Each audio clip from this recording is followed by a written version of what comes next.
The alarm went off at 5 in the morning, and Olivia Hayes was already awake. She had been lying in the dark for an hour, staring at the water stain on the ceiling of her small apartment in Queens, rehearsing the day in her mind the way an athlete rehearses a race. She had done that since she was a girl. Her mother used to call it her superpower. Olivia called it anxiety with good posture. She dressed quietly, careful not to wake Tommy, who was curled under his dinosaur blanket in the next room. Her neighbor, Mrs. Petrova, had agreed to watch him until he left for school. Olivia left a note on the kitchen table beside his cereal bowl. It read, "Be brave today. I love you more than pancakes." She signed it with a small drawing of a heart and a pan. Their inside joke. The subway ride to Midtown Manhattan took 40 minutes, and Olivia spent most of it gripping the pole and going over the employee handbook she had memorized. She had been hired as a junior hospitality associate at Hargrove Tower, one of the most prestigious commercial buildings in New York City. The role was entry-level, but the pay was significantly better than the diner where she had worked for 3 years. Her mother's medical bills had left a debt of $87,000. And after months of barely keeping her head above water, this job felt like a lifeline thrown from a distant shore. Hargrove Tower rose 40 stories above Fifth Avenue. All glass and sharp edges, the kind of building that made regular people feel small without meaning to. Olivia looked up at it from the sidewalk and took one slow breath. "You have been through harder things than this," she told herself. And she meant it. She reported to Diane Walsh, the head of hospitality operations, a woman in her late 50s with silver hair pinned in a precise bun and eyes that missed nothing. Diane gave her a crisp black uniform, a quick tour of the executive floor kitchen, and a list of morning tasks that included preparing and delivering coffee trays to the senior leadership suites before 7:30, no exceptions, no delays, and above all, no noise. Olivia moved through the morning like someone trying not to wake a sleeping lion. She prepared for trays with practiced efficiency, balancing her years of waitressing experience against the unfamiliar layout of the floor. She had almost made it. All 4 trays delivered, one left in her hands, the hallway clear and quiet. Then the side door at the end of the corridor swung open without warning, and a man walked through it with the full confidence of someone who had never in his life considered that another person might be walking in the opposite direction.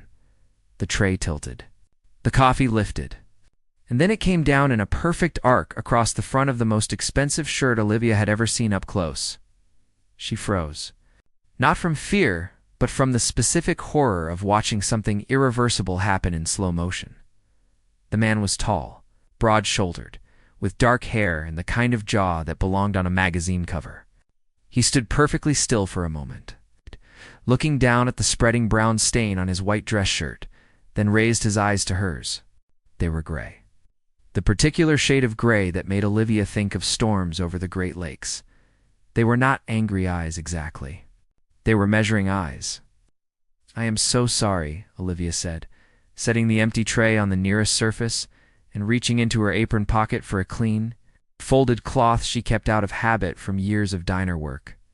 "If we act quickly, the stain will not set. This fabric looks like a fine cotton blend. Cold, blotting, not rubbing." She was already pressing the cloth gently against the fabric before she registered that she was touching the shirt of a stranger who had not given her permission. She pulled back immediately. "Sorry, that was instinct. I am a waitress." Was a waitress. "Ah!" she exhaled. "I am so sorry, sir." The man looked at her for a long moment. His expression had shifted slightly, the storm in his eyes replaced by something quieter and more difficult to read. "You know about fabric care?" "My mother was a seamstress for 30 years, Olivia said, her voice steadying. "I grew up knowing thread counts before I knew multiplication tables." "What is your name?" "Olivia Hayes. I started today." "First day?" She paused. "I understand if this means last day." He studied her for another moment, unhurried and entirely unbothered by the ruined shirt. Then he straightened his cuffs with a small, precise movement. "Come to my office at 9. Ask for Gerald Finch at the desk, and he will bring you up." "Your office," Olivia repeated slowly. "My office," he confirmed. And then he walked past her, down the hallway without looking. Olivia stood alone in the corridor with an empty tray and a damp cloth, in the slowly arriving realization that she had just spilled coffee on Ethan Hargrove, the owner of the building she had worked in for exactly 2 hours and 14 minutes. The next hour passed in a fog. Diane Walsh found out within 20 minutes and pulled Olivia into the small supply room off the kitchen with an expression that suggested prayers might be appropriate. Olivia explained what happened clearly and without embellishment. Diane listened, then said, "He told you to come to his office." When Olivia nodded, Diane pressed her lips together and said nothing more, which was somehow worse than anything she could have said. At 8:55, Olivia rode the executive elevator to the 40th floor. Gerald Finch was a small, round man with kind eyes and a very serious tie, and he led her to a corner office that was mostly glass and city skyline. Ethan Hargrove was standing at the window when she entered, still in his ruined shirt, jacket now on, hands clasped behind his back. "Sit down, Miss Hayes," he said without turning around. She sat. She kept her hands still in her lap and did not fidget, because fidgeting was a sign of weakness, and she had learned young that showing weakness invited people to take advantage of it. Ethan turned and sat across from her with a composure that felt almost theatrical. He had a thin file on the desk. She recognized it as a personnel file. Hers. He opened it, glanced at it briefly, then closed it again. Single mother. 6-year-old son. Outstanding medical debt of $87,000. Previously employed at a diner in the Bronx for 3 years. Associate degree in business administration. Evening school. Applied to 7 hospitality companies in the past 4 months. He looked at her directly. "You need this job very much," Miss Olivia said flatly. "I do. Then I am going to offer you a different one." He leaned forward slightly, resting his forearms on the desk. "My father's estate is struck. Before we continue, I need to share something special with you. While working on this story, came across something truly beautiful, and I immediately thought of you. It's not something you see every day. In fact, it's been quietly going viral, and once you notice it, you'll understand why so many women are falling in love with it. I don't want to spoil it here, because honestly, it's better if you experience it yourself. If you're even a little curious, just take a moment and check the link in the description. You might just find something that feels like it was made especially for you, structured around a clause in his will. In order to receive my full inheritance, which I have no personal need for, but which is tied to control of certain board voting rights, I must demonstrate a committed relationship by the end of the calendar year. That is 11 weeks away." He let the silence sit for a moment. "I need someone to accompany me to events, dinners, and to business retreats as my partner. Someone intelligent enough to hold a conversation, composed enough to handle scrutiny, and motivated enough not to cause complications." "You want a fake girlfriend?" "I want a professional arrangement with clear terms and a defined end date. In exchange, I will pay your full debt and provide a living allowance for the duration. After 11 weeks, the arrangement ends, all agreements are sealed, and you receive a permanent reference letter and a cash bonus of $20,000. Olivia was quiet for 10 seconds. She was not speechless. She was calculating. There was a difference. Why me? You just met me 20 minutes ago over a ruined shirt. For the first time, something that was almost a smile moved across his face. Because when most people spill coffee on a powerful stranger, they cry or grovel.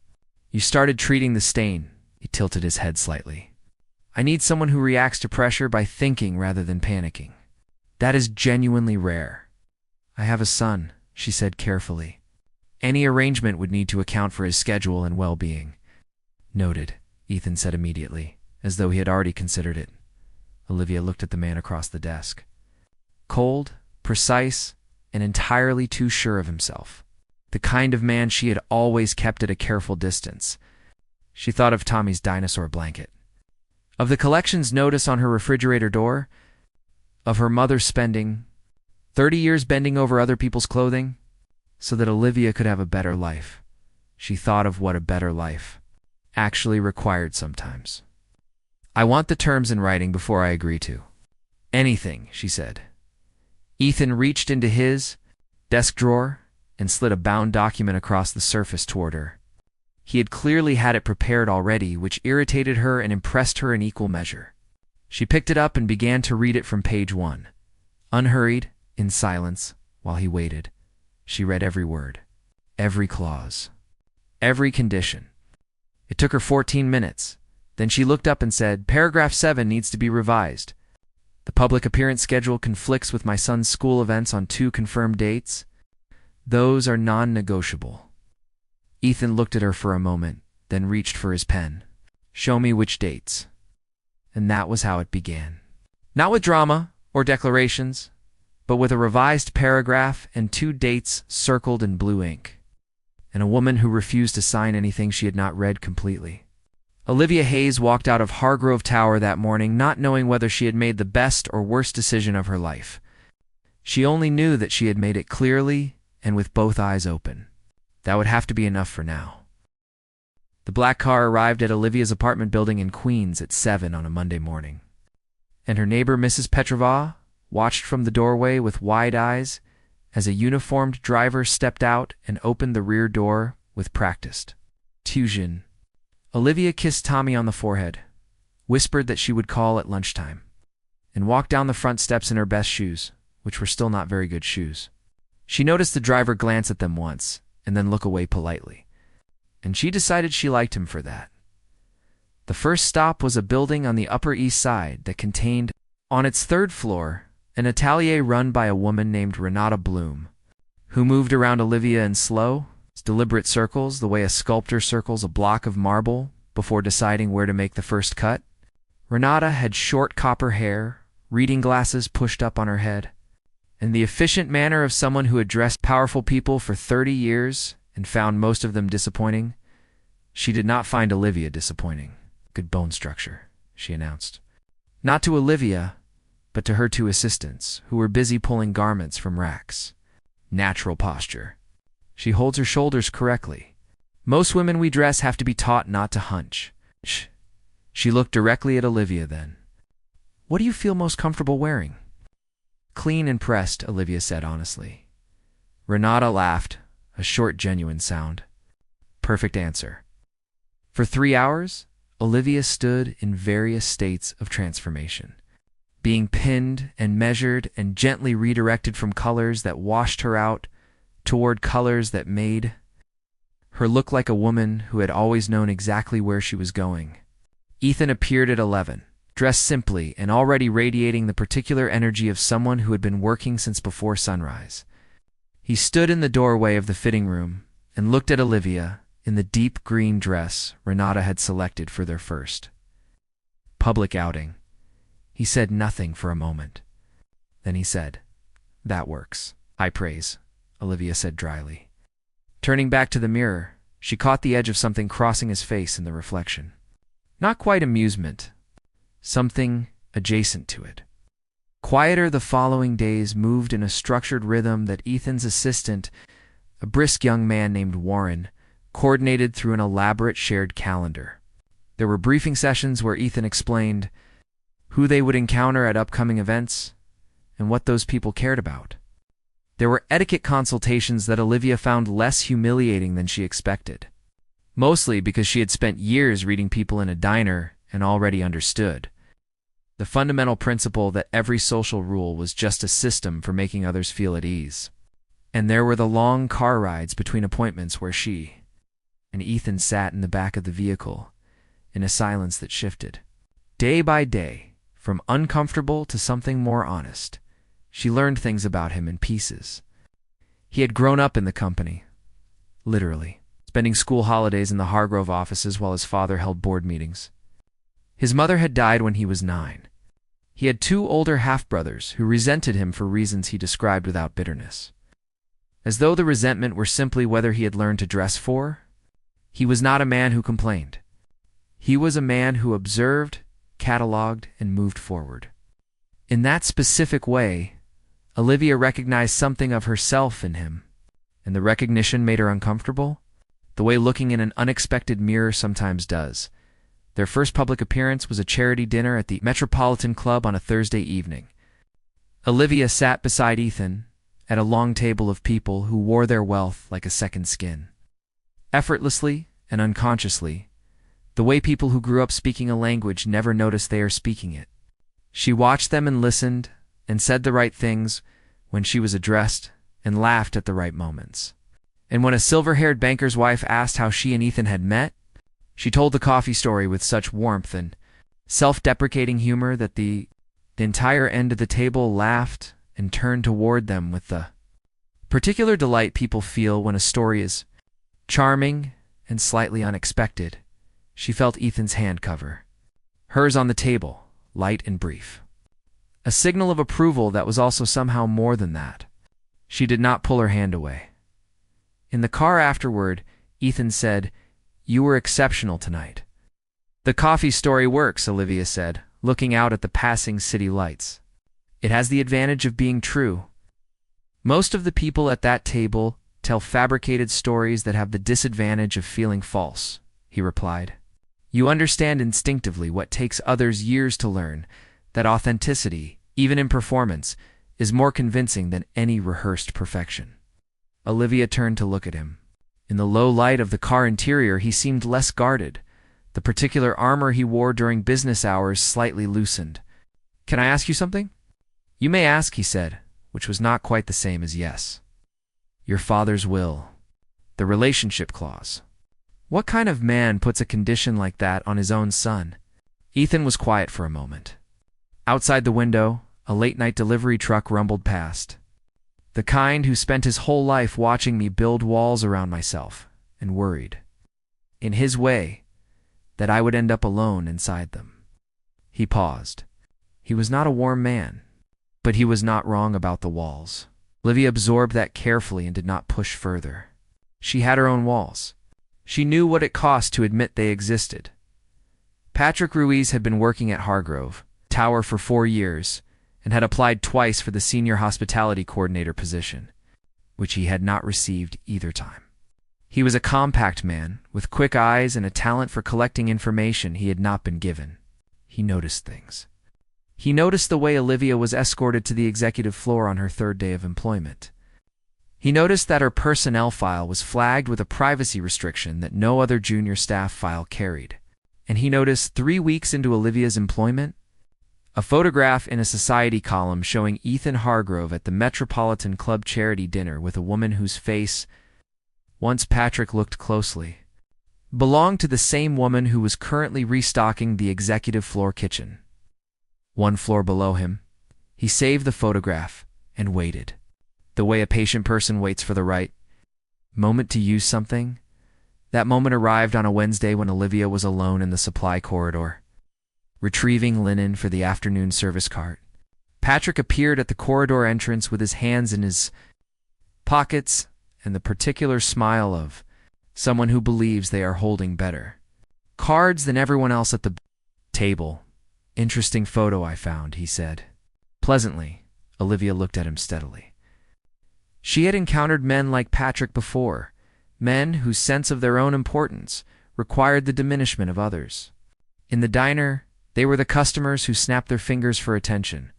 Here they wore better shoes. "Whatever you think you know," she said calmly, lifting the linen cart handle, "you should consider very carefully what you plan to do with it."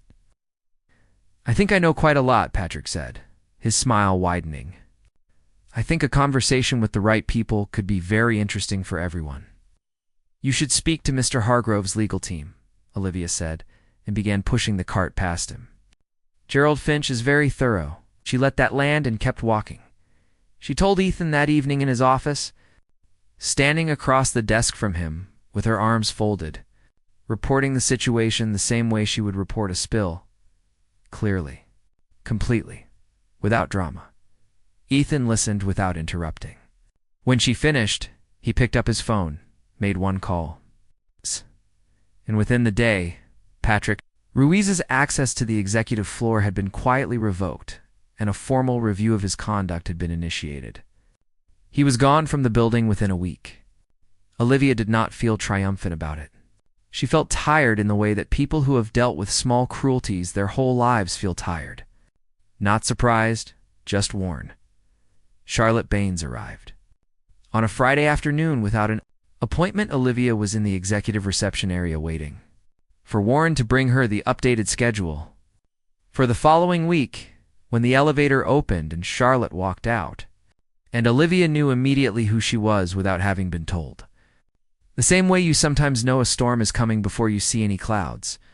Charlotte was beautiful in the precise, deliberate way of someone who had invested significantly in that beauty and intended to see a return on her investment. She was blonde and polished and moved through space as though it had been arranged for her convenience. She looked at Olivia.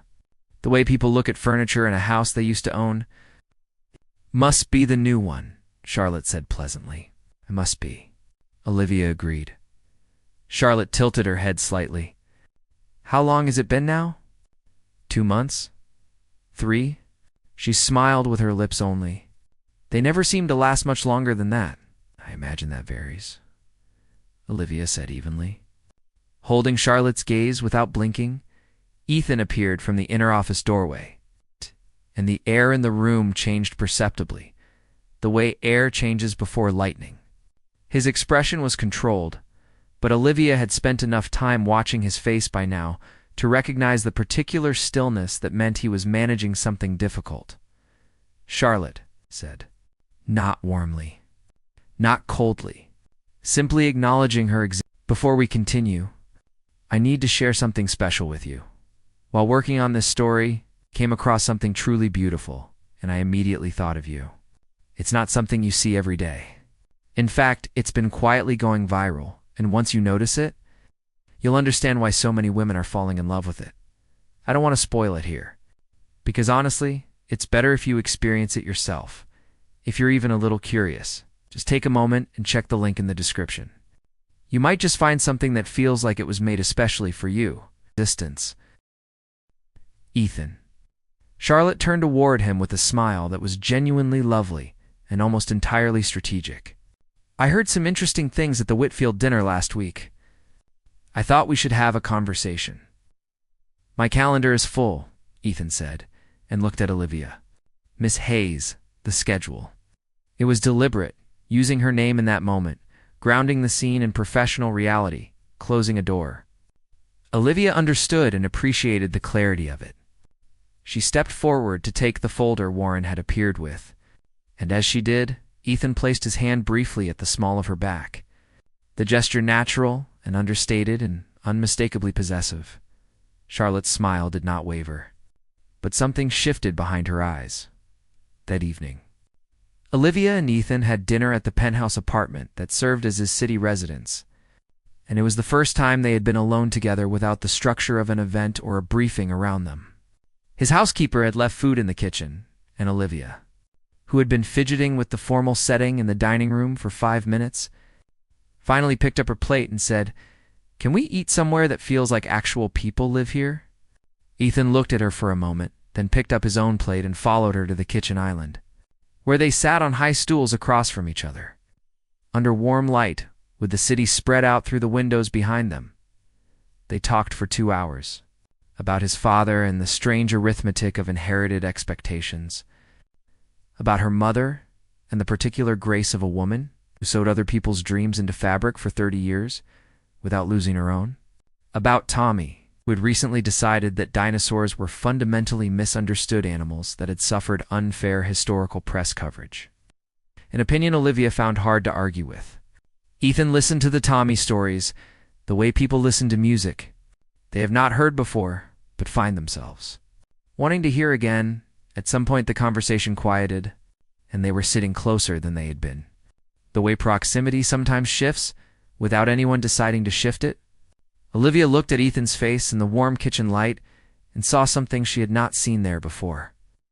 Not the CEO, not the contract, not the careful performance of a man who had learned to manage all visible emotion into something useful. Just a person. Sitting in his kitchen listening, she felt the shift in her chest before she acknowledged it in her mind. A warmth that was distinct from the warmth of the room. A pull she had not consented to and was not prepared for. She picked up her plate and stood. "I should get home. Tommy has school early." Ethan stood too, and for a moment they were close enough that she could see the slight unevenness at the bridge of his nose. Broken once, probably. Healed imperfectly. He reached out and very carefully tucked a loose strand of hair behind her ear. His fingers barely grazed her cheek. "Thank you for tonight," he said quietly. Olivia took one breath and stepped back. "It was dinner," she said, keeping her voice light. "No cameras. No audience. It does not count as work." "No," Ethan said, watching her. "It does not." She left before either of them could say anything that could not be taken back. Stepping into the elevator and pressing the lobby button and staring at her own reflection in the polished doors as she descended, trying very hard not to smile and failing, which frightened her more than anything Charlotte Baines had said that afternoon. She was falling for him. The thought arrived not like a revelation, but like a quiet knock on a door she had been pretending was not there.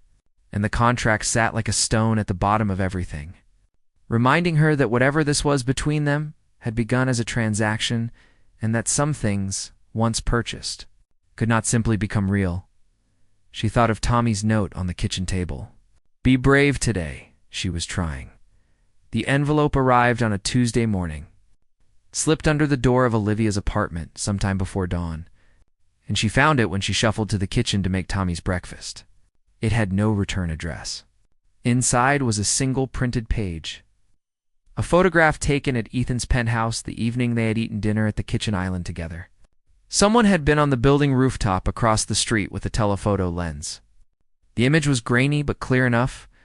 Two people sitting close, his hand near her face, her expression unguarded in a way that made her stomach drop to see it in print.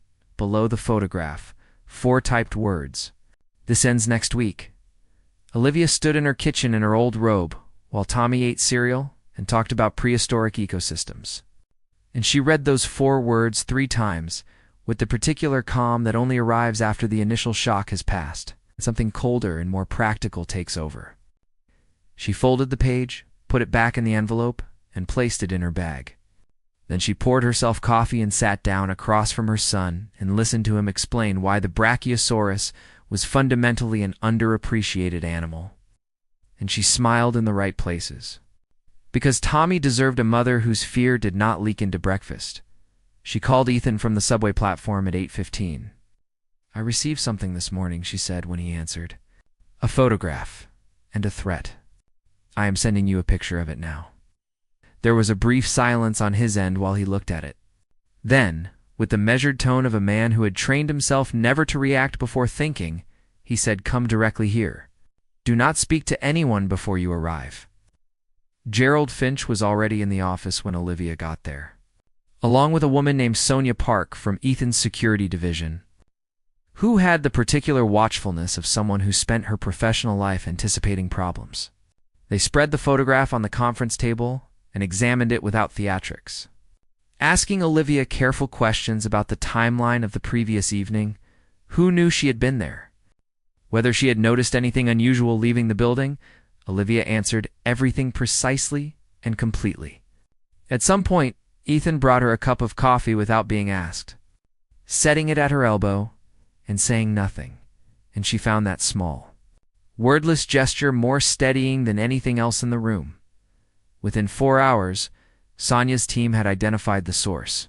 Charlotte Baines had hired a private photographer 3 weeks earlier. The same week she had appeared in the executive reception area with her strategic smile and her loaded comments. She had been building a file, waiting for something usable, and the kitchen island photograph had given her what she wanted.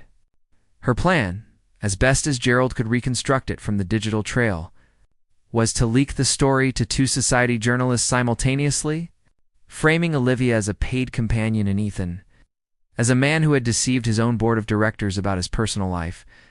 The story broke online at 2 in the afternoon, not from Charlotte directly, but from a gossip site she had fed anonymously. By 3, it had been picked up by 3 major outlets. By 4, Olivia's name was appearing in headlines beside words like scheme and arrangement and deception. And her phone, which she had silenced, showed 64 missed calls from numbers she did not recognize. She sat in Ethan's office, while the world outside the windows rearranged itself around a version of her that bore only a surface resemblance to who she actually was. The reports had found, with the efficiency that modern reporting reserved for stories about women in difficult positions, that she was a single mother from Ohio with significant debt and no social connections in the world she had supposedly infiltrated. The narrative practically wrote itself, and several journalists wrote it enthusiastically. "I need to go home," Olivia said quietly. "Tommy will be out of school in an hour, and I do not want him seeing any of this on a screen before I can talk to him." Ethan looked at her from across the room where he had been standing with his arms folded, his jaw set in the particular way that meant he was constructing something. "I am calling a press conference for tomorrow morning," he said. Olivia shook her head slowly. "Ethan, you do not have to do that. The arrangement was always going to end. The contract has 2 weeks left. You can distance yourself from this. Let it settle. Preserve the board relationship and the estate clause. I will sign whatever you need." He crossed the room in several steps and crouched down in front of her chair so that their eyes were level, which was a thing he had never done before, closing that particular kind of distance deliberately. "I am not interested in distancing myself from you," he said. "That is not a thing I am willing to do." Olivia looked at him. His gray eyes were very clear and completely serious. "The contract," she began. "I am aware of the contract," he said. "I wrote it, and it does not cover this." He held her gaze. "I need you to trust me for one more day. Can you do that?" She thought of the person who had found his way past every careful wall she had built, one quiet conversation at a time. She thought of a hand at the small of her back, and a strand of hair tucked gently behind her ear, and dinner at a kitchen island, where no one was performing anything for anyone. "One day," she said. She got home before Tommy's school bus arrived and sat on the front step of her building in the afternoon light. And when he came down the sidewalk with his backpack bouncing and his shoelace coming untied the way it always did, she felt the particular uncomplicated joy of him that cut through everything else, the way sunlight cuts through dirty glass. She retied his shoe on the front step and listened to his account of a classroom. Disagreement about whether a meteor or a volcano had finished the dinosaurs. A debate he appeared to have strong opinions about. And she did not mention anything about headlines or photographs or the 37 new voicemails on her phone. That night, she sat at the kitchen table with her hands wrapped around a mug of tea and looked at the collections notice she had kept on the refrigerator door as a reminder of what she was working toward. She had kept it there deliberately for 2 years, the way some people keep photographs of who they want to become. She had looked at it so many times it had stopped frightening her and started simply being a number. A problem with a solution that required time and work and consistency. She took it down from the refrigerator, folded it once, placed it in the recycling bin. Whatever happened next, she was no longer that woman in that moment. Something had shifted, not because of Ethan's money or his world or the clothes Renata Bloom had chosen for her, because of what she had discovered about her own capacity to walk into rooms that frightened her and stay standing. The press conference was held at 9. The following morning, in the Hargrove Tower lobby, which Ethan's team had arranged with quiet efficiency overnight. Olivia had not been told to attend, but she arrived at 8:45 in the navy dress she had chosen herself from the items Renata had assembled, without anyone advising her. Because she had learned by now which colors made her look like herself, she stood at the back of the assembled press and watched Ethan step up to the microphone with the ease of a man who had given public statements for 15 years and had never once in that time said anything he had not. First run through 3 layers of strategic filtering. Today was different. Want to address what has been reported in the last 18 hours, he began, his voice even and clear. It has been suggested that Olivia Hayes deceived me or manipulated a situation for personal gain. That is false, and I want to be specific about why. He paused. The arrangement that was leaked to the press began as a professional agreement. That is true. What is also true is that it did not remain one, and the fault for that complexity lies entirely with me, not with her. The room was very quiet. Olivia Hayes is a woman who works harder than anyone I have encountered in 20 years of business. She is raising her son alone with a dignity and warmth that I have found personally to be genuinely remarkable. She came into this building on her first day and spilled coffee on me, and her first instinct was not to apologize, but to try to solve the problem. A brief, real smile crossed his face. That told me something about her character that nothing in any personnel file could have told me. Whatever the arrangement was at the beginning, what it became was honest. And she deserves to have someone say that clearly and in public. He looked directly at the cameras. I am not here to manage a narrative. I am here because she has spent 2 months standing beside me with integrity, and she should not have to stand alone now, Olivia. At the back of the room, pressed her hand flat against her sternum and breathed slowly. The press asked questions. Ethan answered some and declined others with equal composure. Charlotte Baines issued a statement through her publicist that afternoon that satisfied no one and was largely ignored. The board of Hargrove Global released a brief notice affirming their confidence in Ethan's leadership, which Gerald Finch had quietly secured the previous evening through conversations. Olivia could only imagine. The media cycle moved on, as it always does, toward the next story. But something had changed that could not be walked back. 3 days passed in which Olivia did not hear from Ethan directly. She returned to her regular life, the apartment, Tommy's school run, the grocery store, where the self-checkout machine always rejected her loyalty card on the first try. The absence of the constant structured schedule felt strange, like the silence after a long piece of music ends, and your ears are still listening for the next note. On the 4th evening, her buzzer rang at 6:30. She pressed the intercom. Who is it? Ethan Hargrove. A pause. I should have called first. I apologize. She buzzed him up without answering and opened the apartment door and waited in the hallway. He came up the stairs rather than waiting for the small elevator, and when he appeared at the top, he was in a dark coat over a simple sweater, no tie. Looking less like the CEO of a 40-story building and more like a person who had made a decision and driven across a bridge to act on it, he looked at the door behind her. The cheerful doormat Tommy had selected with a cartoon fossil on it. He looked at the hallway, with its small frame drawings Tommy had made that Olivia had hung at a child's eye level. He took in the whole ordinary warm reality of her life with an expression that was very careful and very open at the same time. You could have had your driver bring whatever paperwork needs signing, Olivia said. I did not come about paperwork. Ethan said. From inside the apartment came the sound of Tommy's voice, announcing to no one in particular that he had found the missing piece of his puzzle. Ethan glanced toward the sound and back at Olivia with a question in his eyes. She stepped aside and let him in. Tommy looked up from the living room. The floor where puzzle pieces were spread across the coffee table and assessed the newcomer with the frank, uncomplicated curiosity of a 6-year-old. Are you the man from my mom's phone? He asked. Ethan looked at Olivia briefly. She pressed her lips together to suppress a smile. What man from my phone? She asked her son. The one you look at when you think I am not watching, Tommy said, with the devastating accuracy of small children everywhere, and went back to his puzzle.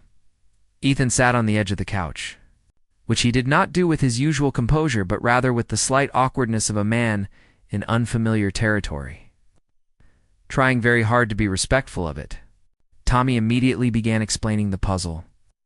A map of prehistoric North America, with the full confident authority of a small person who has found his subject.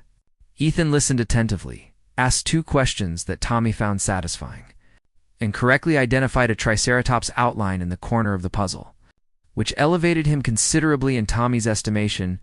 Olivia made tea and watched from the kitchen doorway.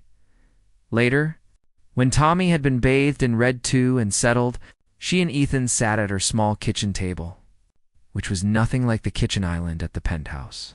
Smaller and marked with a ring, from a coffee mug that had never quite come out, and a small sticker in the corner that Tommy had placed there 18 months ago and that Olivia could not bring herself to remove. Ethan put both hands flat on the table. I want to say something, and I want to say it without a contract, without a strategy, without any structure except honesty. Olivia folded her hands around her mug and waited. I have spent 15 years building things, he said. Buildings, companies. Before we continue, I need to share something special with you. While working on this story, I came across something truly beautiful, and I immediately thought of you. It's not something you see every day. In fact, it's been quietly going viral, and once you notice it, you'll understand why so many women are falling in love with it. I don't want to spoil it here, because honestly, it's better if you experience it yourself. If you're even a little curious, just take a moment and check the link in the description. You might just find something that feels like it was made especially for you. Agreements. I am good at constructing things that last because I plan every detail before I commit to anything. I do not start things I cannot finish, and I do not invest in outcomes I cannot model. He looked at his hands. And then you spilled coffee on me and started talking about thread counts, and I could not model what happened after that. I still cannot. You are not something I planned, and you are not something I can reduce to a strategy. And I have found, to my considerable surprise, that I do not want to. Olivia looked at him across the small marked table with the fossil sticker and the unremovable ring from a coffee mug. In the apartment where her son slept, surrounded by drawings of extinct animals. In the life she had built from difficult materials with her own careful hands, you stood up in front of cameras and told the truth? About me, she said quietly. It was the least complicated thing I have done in years, he replied. The truth about you is straightforward. You are exceptional. I am a waitress with a 6-year-old and a recycled collections notice, she said. You are a woman who reads every clause before she signs anything, he said, and who retied her son's shoelace on a front step the afternoon her name was in every headline, and who has been holding everything together with both hands for so long that she has forgotten she does not have to do it alone. His voice was quiet and entirely certain. I would like to be someone you do not have to do it alone with, not as an arrangement, not with a defined end date. Just as someone who would like to be in the room with you and the fossil sticker and the coffee mug ring for as long as you will allow it. The kitchen was very quiet. Outside the window, the Queen Street went about its ordinary evening business. Olivia looked at this man who had walked up her stairs and sat on her small couch and correctly identified a triceratops and said true things about her in front of cameras when he did not have to. And she felt the last careful wall do what walls eventually do. When the right kind of patience is applied to them with enough consistency over enough time. She reached across the table and covered his hand with hers. The contract expired 4 days ago, she said. I know, he said. So this would be something else entirely. Yes, he said. Something without clauses. Without an end date. Without any structure except whatever we build together. She squeezed his hand once. Tommy is going to want to tell you more about the Brachiosaurus tomorrow, she said. Ethan turned his hand over beneath hers and held it properly. I have nowhere else to be, he said. And that was how it ended, which was also how it began. Not with grand gestures or declarations borrowed from movies, but with two people sitting at a small kitchen table with a sticker on the corner, choosing each other plainly and without performance, in the quiet after a child had fallen asleep and before the ordinary morning came again with all its reliable demands. Olivia Hayes had walked into Hargrove Tower on a Tuesday morning with shaking hands and a memorized handbook, trying to survive. She had spilled coffee on a man who measured everything and been measured in return and found, to her own surprise, that she did not come up short. The debt was paid. The collections notice was in the recycling bin. Tommy would start 2nd grade in September with new shoes and a mother who had learned, in the past 3 months, that strength was not only the ability to carry things alone. Sometimes it was the ability to put something down and let someone stand beside you while you figured out what to carry next. Ethan Hargrove had built 40 floors of glass and structure above 5th Avenue and filled 15 years with agreements and strategies and outcomes he could model in advance. He had not modeled this. He had not planned for a woman who talked about thread counts in a crisis and retied small shoelaces on front steps and read every word of every document before signing anything. He had not planned to sit at a kitchen table with a fossil sticker and feel, for the first time in longer than he could accurately remember, that he was exactly where he was supposed to be. Some things could not be contracted. Some things could only be lived, one ordinary, extraordinary day at a time, without clauses, without an exit strategy, without anything except the simple and sufficient fact of choosing to begin. They began.